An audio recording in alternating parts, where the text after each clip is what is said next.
Конзервативниот премиер Александар Вучич победи на председателските избори во Србија со голема разлика. Со тоа тој ја потврди неговата доминација во земјата, најавувајќи на тамошно деликатно балансирање меѓу Европа и Русија.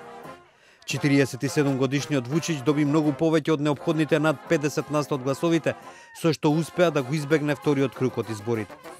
Тој кон крајот на мај треба да ја преземе председателската функција, која главно е церемонијална. Меѓутоа се очекува Вучич да задржи де факто власта преку неговото влијание врз владеачката Српска напредна партија. Изборните резултати представуваат своевидно понижување за српските опозицијски партии, кои велат дека владењето на Вучич станува се поавтократско. Тој пак стави јасно на знаење дека неговата промена на работното место нема да значи и промена на српското геополитичко балансирање меѓу Европската унија, каде што Вучич сака да види Србија, и Русија, со која србите се традиционални партнери.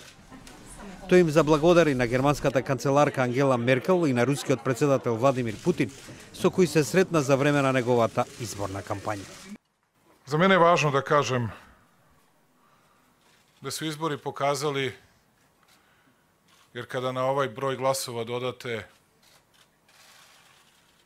i mnoge druge koji nisu direktno protiv politike koju vodimo, onda vidite da ogromna većina građana Srbije za nastavak reformskog procesa, za nastavak evropskog puta Srbije, uz očuvanje tradicionalnih prijateljstava koje imamo i sa Rusijom i sa Kinom.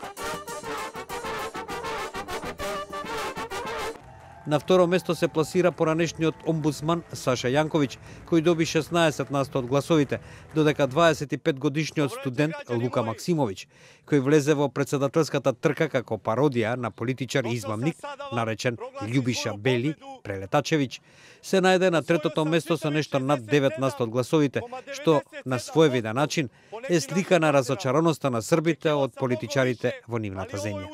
Изборната победа на Вучич и дава на неговата Српска прогресивна партија, која има мнозинство во парламентот, контрола врз целиот законодавен, но и извршен процес, и некои посматрачи се загрижени дека Србија се враќа во времето на автократијата на екс-председателот Слободан Милошевиќ.